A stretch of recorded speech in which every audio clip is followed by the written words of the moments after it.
So welcome to Intro to Philosophy. Let's go through the syllabus that's in front of you right quickly. So my name is Mr. Donnell. I know that. Here's my email. All the required texts for this class are going to be provided by Tyburn. However, you will need a 3-ring binder because there will be a lot of text being printed out and given to you that you should then hole punch and place in your binder. You'll need a folder for other handouts to store your tests and quizzes, a notebook for note taking, and then also pens and pencils. The purpose of this course is to provide the student with a very basic understanding of what philosophy is, as well as its role in the growth of one's intellectual and spiritual life. Because foundations are crucially important, and a thing's identity is wrapped up within its history, throughout the course of the year, we will be reading from the fathers of Western philosophy, namely Plato and Aristotle. To quote my college professor, Dr. Snyder, studying ancient philosophy has great value for our own understanding today. Philosophy has not developed progressively the way, for example, modern science has. The Greeks asked the perennial philosophic questions that we ask today, and they gave answers that are cogent and compelling even today. It is important, therefore, for our own development as thinking, acting humans, that we study the ancients to learn from their wisdom. So the first half of the year, we'll be reading Plato and Aristotle. Then in the second half, we'll turn to the thought of St. Thomas Aquinas. By studying Thomas and other Thomists, the goal is for the student to understand how faith and reason are like two wings by which the human intellect is able to soar high into the heavens. That quote is from Fides et Ratio, JP2's encyclical on philosophy. So in the classroom, classes will consist of a combination of the Socratic method as well as a lecture format. During class, students are expected to take notes and engage in discussion regarding the day's materials. Homework will be assigned every day after class. It's going to be reading, essentially, and you will have a couple papers to write throughout the year. The grading breakdown is as follows, you see there. We will also have quizzes on the reading assignments frequently. The testing and paper policy are the same as my other classes. So if you're not familiar with that, go ahead and read through it on your own time. But everyone else has taken a class with me, so you should be familiar with that content. Okay? All right, so you're taking philosophy. What is philosophy?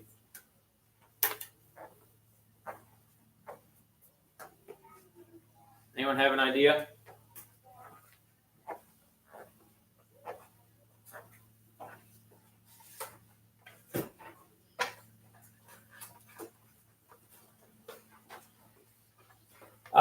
At least let's break it down, break the word down and try to come to a closer sense of it. Okay, so philos, or philo. Philo is Greek for love. It's one of the Greek words for love. The Greeks have a few words for love. And then, does anyone know what Sophie means in Greek? Sophia? Louisa? Wisdom. Okay. So, taken quite literally, you could define philosophy as a love of wisdom.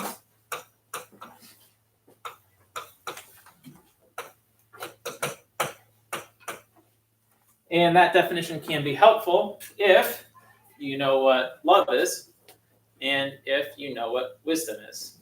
So, does anyone know what love is?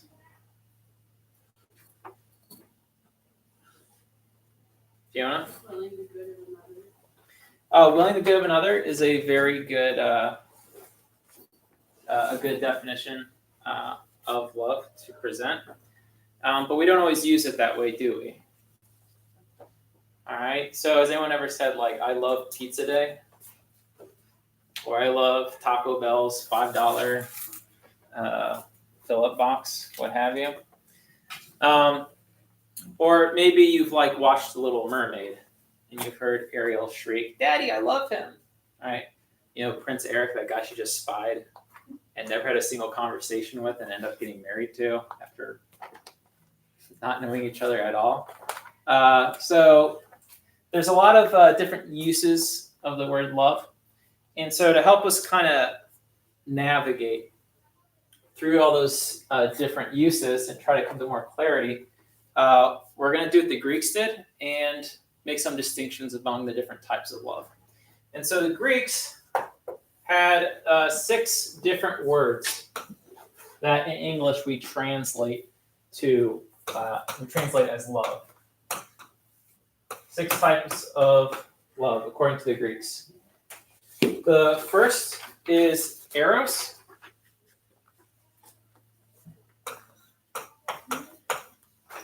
Okay, eros is erotic love. It's the love between spouses, husband and wife. The next type of love that they also distinguished was philautia.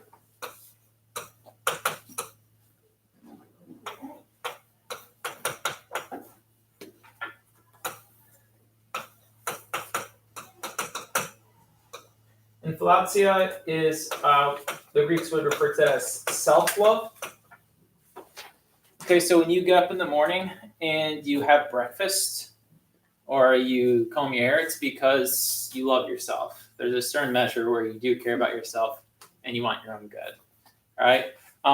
But in the Greeks, because they're society philosophers, you could say, or philosophers had a big impact on their society, they went through the hassle of making all those different types of distinctions, whereas we just kind of throw around the same word for all these different things. Next is philia, which is the love of friendship.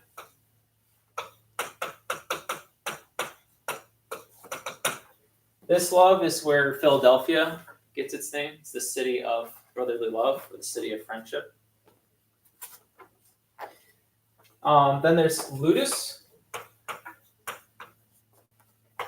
which is a flirtatious kind of love.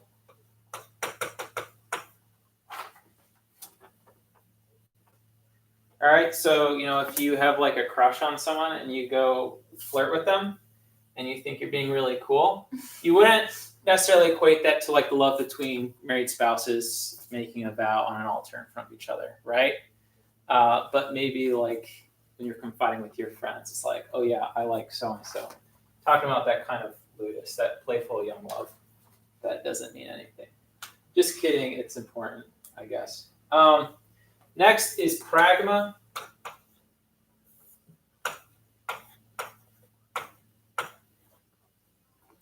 Pragma is the love between an old married couple.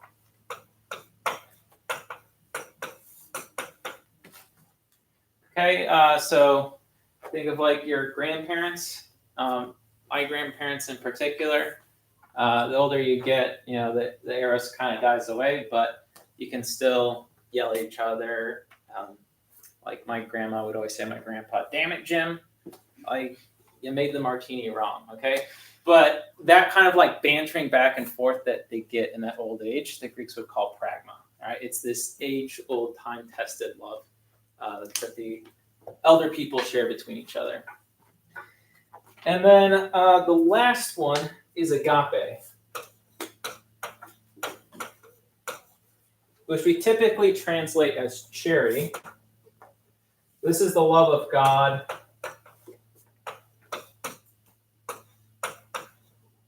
and neighbor.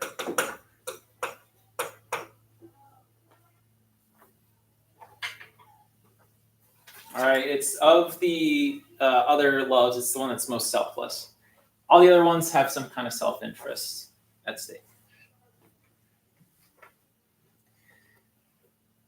All right, so when we're talking about love, does all love come associated with an emotion?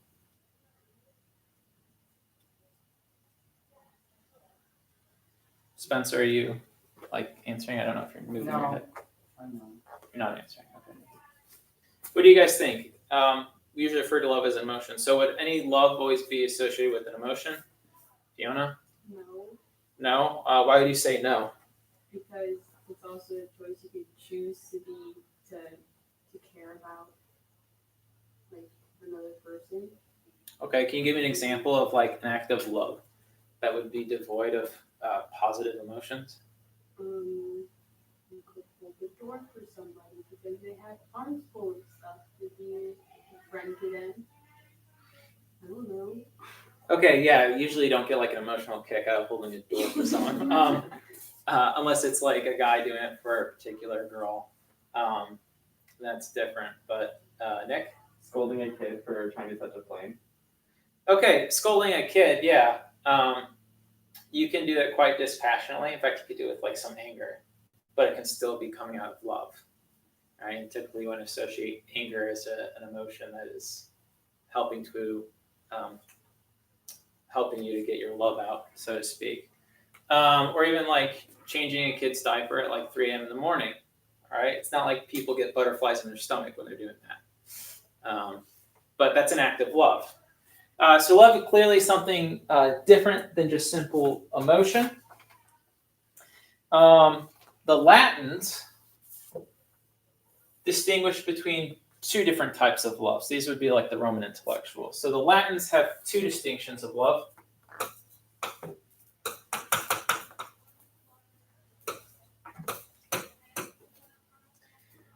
The words that they used for it was amor concupiscentiae,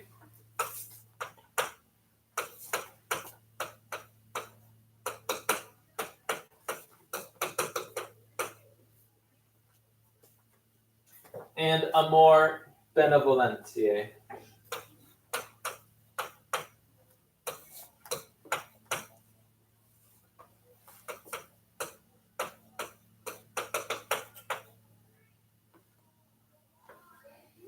Okay, what does amor concupiscentiae sound like?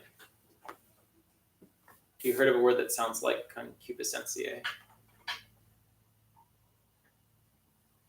Ever heard of the word concupiscence? Okay, we usually use it in theology to mean like our fallen nature's attraction towards sin. For the Latins, it's a little bit more simple. The concept is a little bit more simple than that.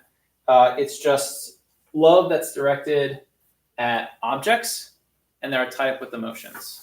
Okay, love directed to objects.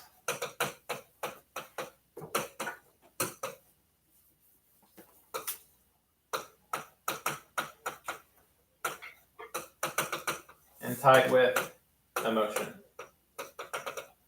Then they have the amor benevolentiae, and that is love directed towards people.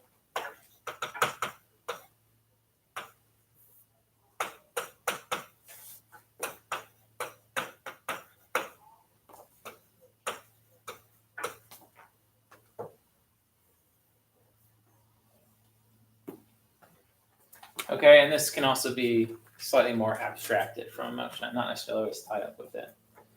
And so benevolentiae, you can get the root in there, bene, right, which is good.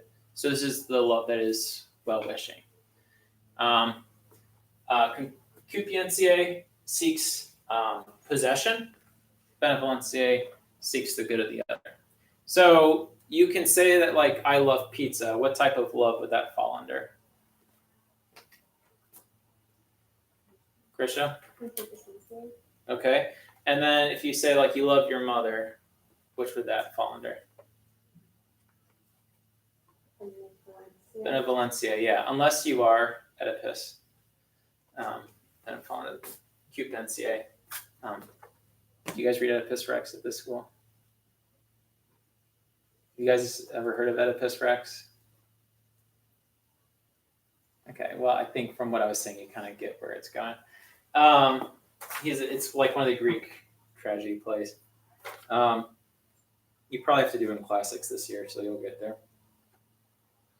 All right, so which type of love would the philosophy be under? Michael? Oh, friendship?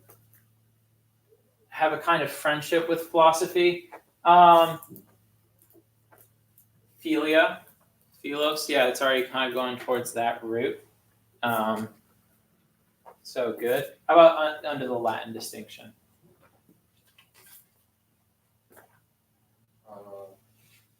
Probably the first one, since they're like looking to get wisdom.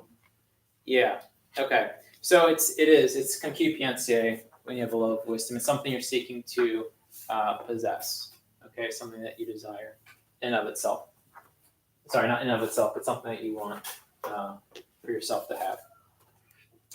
Now, another interesting part about philosophy, speaking of it being a desire for something that you wish to have, the first person to ever call himself a philosopher was Pythagoras.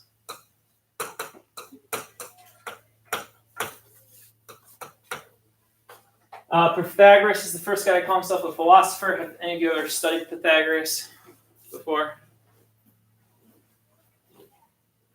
Does anyone think they've studied Pythagoras? Raise your hand if you think you've studied Pythagoras. You have. Has anyone ever taken geometry? Okay, has anyone ever studied the Pythagorean theorem? That's the guy. Okay. So he called himself a philosopher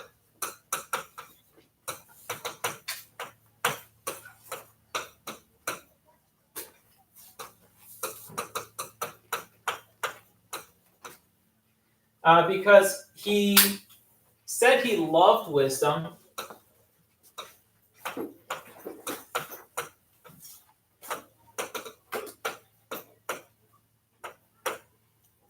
but never claimed possession of it.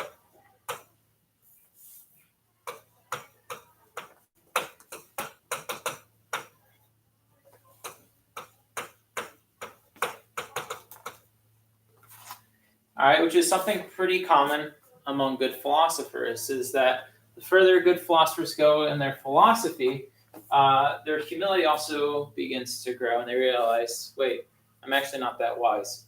And Socrates famously was declared the most wisest man in all of Athens by the Oracle at Delphi because he claimed to know simply that he did not know.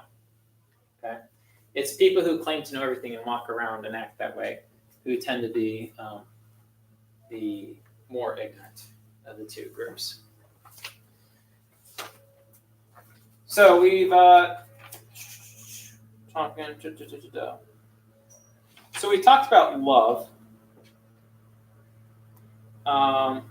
We'll continue with some more history. So Pythagoras was the first guy to coin the term.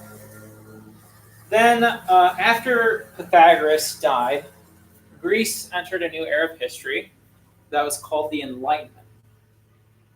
All right, and during the Enlightenment of Greece, men who had a wide range of influence over others referred to themselves as the wise ones.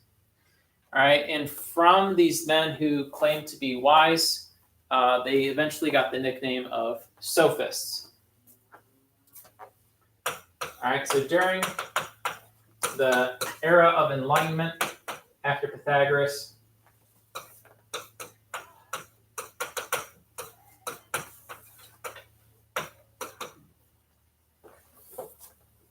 Greece was ruled by sophists.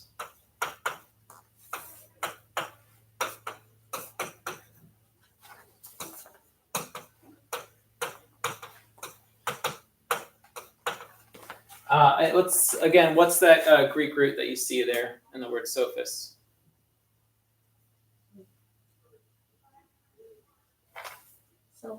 Sophie, okay, which is wisdom, right? So these, historically we call them the wise guys, but we call them that more ironically because they were not very wise. Because while the sophists are running the shop in Greece, along comes this guy named Socrates. And Socrates would wander around Athens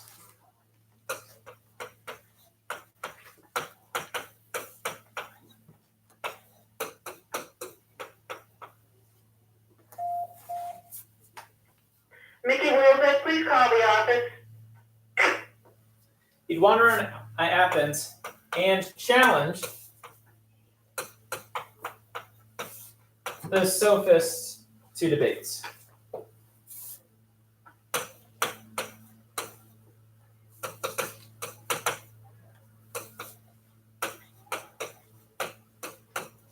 All right, and he did this around the mid 5th century BC.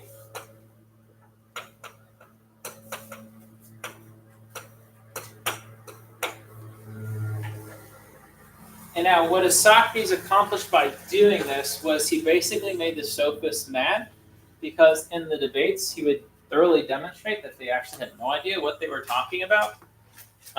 And so what they ended up doing was they decided to put him to death, because he was just getting in the way of their control over things.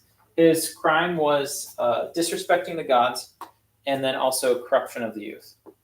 Because these young guys would watch Socrates go and debate these old sophists, and they would learn to imitate him. And so then they would go around and start their own little debates and challenge the sophists and what they were saying. And if you know anything about Greek history, Athens was a democracy, right? So all the citizens got to vote.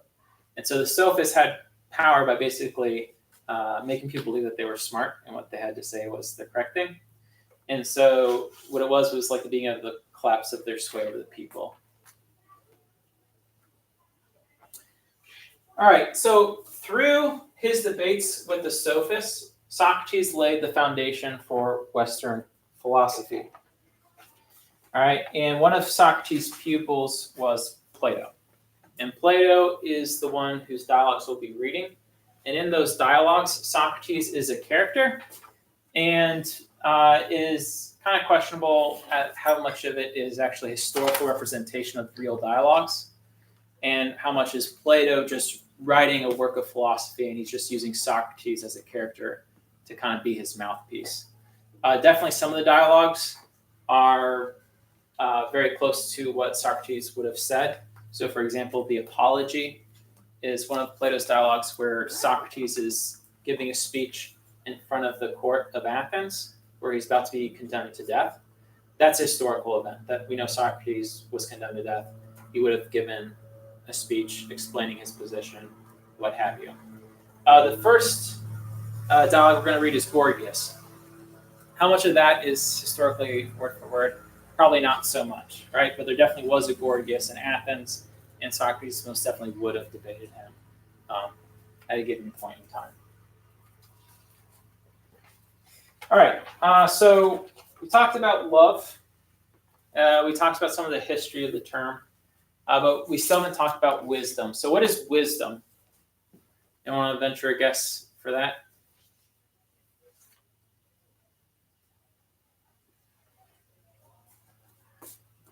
Fiona?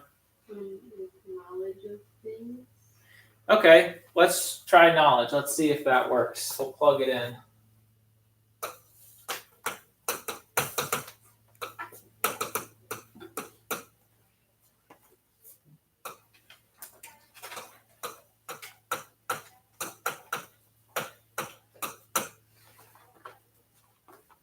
All right, who are some knowledgeable people? Spencer? Albert Einstein. Albert Einstein's pretty knowledgeable. Who else is knowledgeable? Elon Musk. Elon Musk is knowledgeable. Okay, who else is knowledgeable? Spencer. Martin Luther King. What's that? Martin Luther King. Martin Luther King Jr., yep. Pretty knowledgeable guy, very knowledgeable guy. He had his doctorate. Fiona? Mr. O'Donnell. No.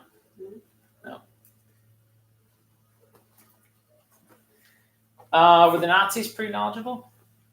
Yes. Yeah, they're super knowledgeable. Would you call the Nazis wise? No. I hope not. Okay, so it can't just be knowledge. That doesn't work. Because there are plenty of people who are knowledgeable out there, but you would hesitate to attribute wisdom to them. Nick? So is wisdom not knowledge, but instead the ability to think on the spot? The ability to think on the spot as wisdom. Like formulate an opinion or a stance or a form of action. Okay, have you ever met someone who's really good at talking? They have the gift of gab, Yeah. as it's called. All right, they're kind of like a class clown ringleader type of person, but you wouldn't necessarily attribute that person to being wise. Okay. One book that actually illustrates that really well is Lord of the Flies. If you ever read that, the kids just gravitate to like these two leaders, and they're both idiots, but they're really good at talking. So I would like sway over the children. Spencer. People that we consider to be wise are usually good people. They're not bad. Okay, so there's some sense where there's goodness associated with them as well as that knowledge, right? Okay. Chloe. Is it like you know right from wrong and you try to do right? Okay, knowing right from wrong and trying to do right. That's good. We'll stop it at there, or we'll go ahead. I was gonna say, is it like self-awareness? Like you. Yeah, self-awareness is pretty big. So what all these things have in common, the self-awareness, knowing right and wrong and trying to do the good, what they share in common is that it's, and what Spencer said, with people who are knowledgeable and also good, I think what you guys are trying to get at is that wisdom is possessing knowledge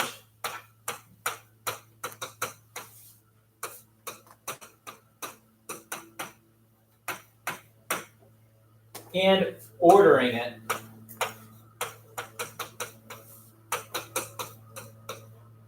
to what is good.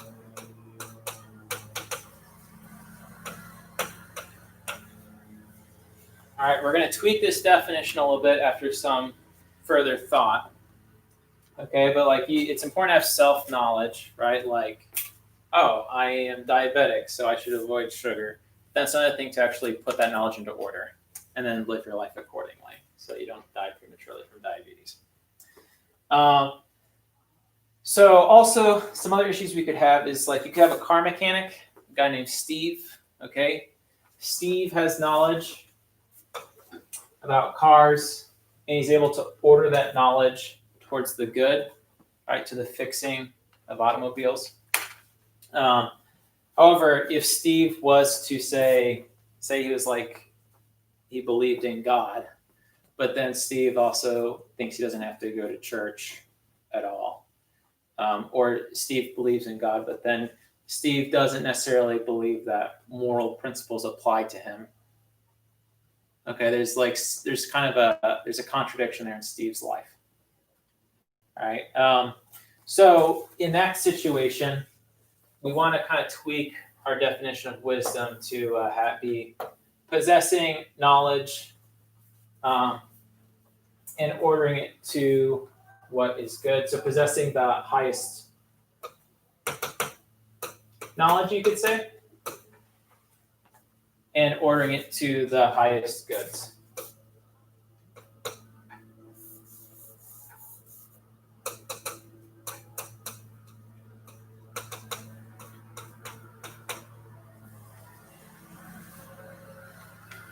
All right, so there could be someone who's a dietitian, and they have all this knowledge about how to live a healthy lifestyle and how to eat healthy foods, and they can put that into order, and they're doing great because they have their carbs balanced with their proteins and their fats and their fiber, what have you.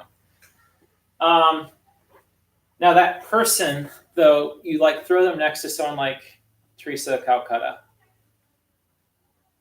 Saint Teresa of Calcutta, who sees that there's poverty, okay, and she goes out and she loves her neighbor, and she works tirelessly, for their betterment. All right, there's a certain wisdom that Mother Teresa of Calcutta has that the person who's just kind of focusing really on themselves, the dietitian, doesn't possess. Okay, so Mother Teresa of Calcutta is aiming for higher things. She's aiming for higher truths. All right, well, like God existing is a little bit higher truth than the fact that the wall is blue. Okay? Or the fact that you should love your parents, is that truth is a little bit more important than the fact that like lifting weights gets you swollen. Okay?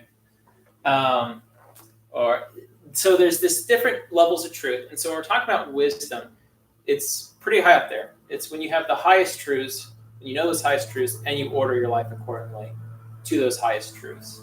That's when you get to wisdom. So philosophy is a love of doing that.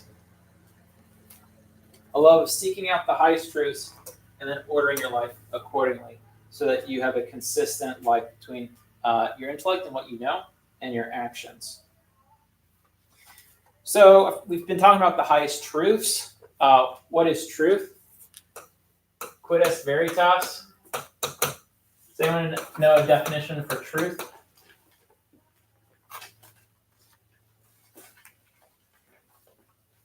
Michael? Something that's factual. Something factual. Okay. Spencer? Something that's honest. Something honest. Okay. Yeah, I'm going to take what you both said and kind of put it together. Okay. The classical definition of truth is conformity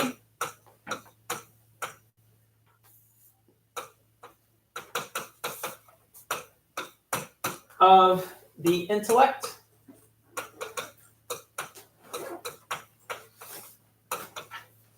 to reality. Conformity of your intellect, of your mind to reality.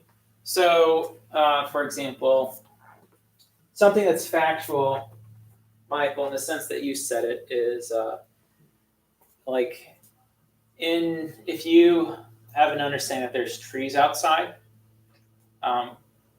that's either true or it isn't, right? In this case, it is true. But if someone was of a differing opinion that there are no trees outside, well, something in their head doesn't actually conform to what's out there. Because for some reason, they're thinking trees aren't there. And so there's no mutual sharing of what's in the intellect and what's outside.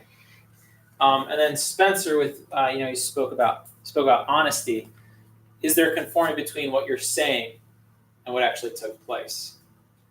Okay, so if you say, when you tell a lie, you're producing a speech that does not conform to reality. So that's the definition of truth. All right, and so again, we have to look at the highest truths.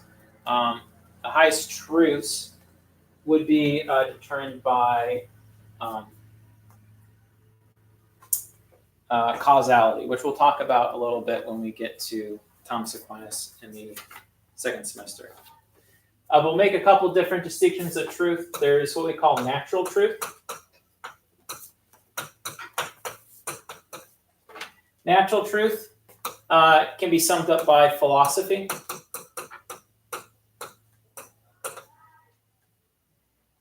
All right, or the use of the human reason. Man's powers to know. And so this would also include all the sciences as well. Man using his senses and his reasoning to discover truth. And then there's also a second type of truth that is supernatural truth.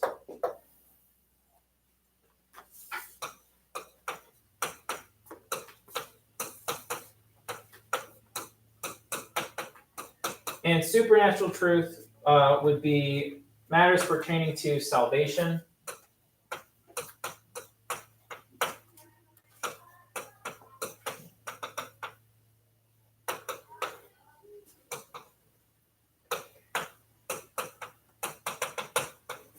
okay, your theology classes are like a study of what you say supernatural truth. They're things that kind of go beyond our ability to understand, or even our ability to even learn about in the first place. So, for example, the Trinity, the Incarnation, the true presence in the Eucharist. All right, those are things that you're not necessarily going to sit down and have like a Socratic discussion with Socrates and be like, oh yeah, this is what happens at the Mass, or it makes sense that there's three persons in one God. These things are contingent on revelation. It's not that they're irrational, but they're hyper-rational would be one way to think about it. They're above reason. So think of you're human, right? and you have a nature, and you have a capacity to know things. And imagine that being like a water cup. All right, so your intellect is like this water cup, and we can fit all kinds of things in here. And it's fantastic, and we can know so much. However, there are some things, like God, okay, that are just so infinitely not only like just different than us in a way, but also way above our understanding. That it doesn't fit in the cup. Okay, you could jam it in there. All right, you could try that, but it doesn't really work out. Okay, and that's why there's supernatural truth. Like that's why there's revelation, because there's some things that are above our nature to understand. But if you were like God's nature, well, it would be entirely understandable, if that makes sense. That analogy. St. Augustine also made the comment that true philosophy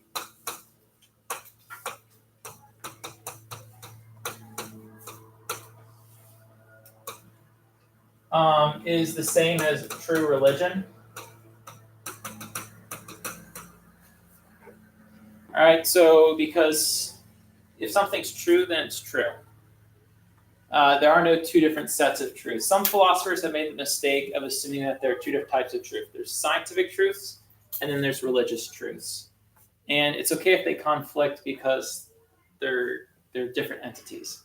That's really bad philosophy, because where does scientific truth come from if you're a Christian?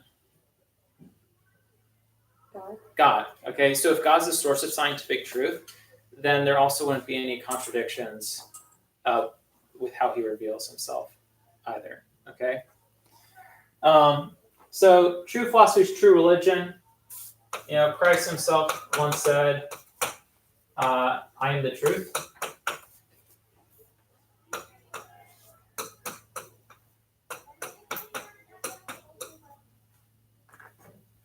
All right, so when you are studying philosophy and you're seeking truth in any aspect of your life, you are, in a way, seeking Christ. Okay, the scientist studying the stars, right, can have a vocation to seek out Christ in that way, right? Because the universe is knowable, and it is good that you can go out and know true things. For homework, read the Gorgias, pages 28 through 42. It is a dialogue, which means that it's a bunch of people having a conversation. That's all it is. All right, so it's just guys going back and forth. And it starts on page 28.